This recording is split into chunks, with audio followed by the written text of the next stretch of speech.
Kasi tag-ulan. May nilagay na ako dito.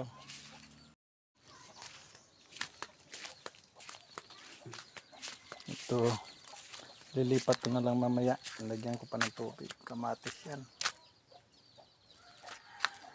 Ito naman yung talong. Hindi pa tumubo yung talong ko. Ito dito ko rin lalagay sa sako. Ito kamatis muna. Saka yung tanim ako ng kangkong din. Kangkong sa gilid. So, lugbati din. May malunggay. May papaya. May manok sa loob. Pag lumaki na,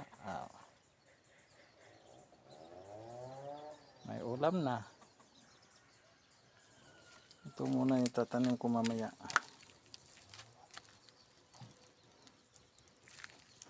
Niready ko na. Ilipat ko yan mamaya.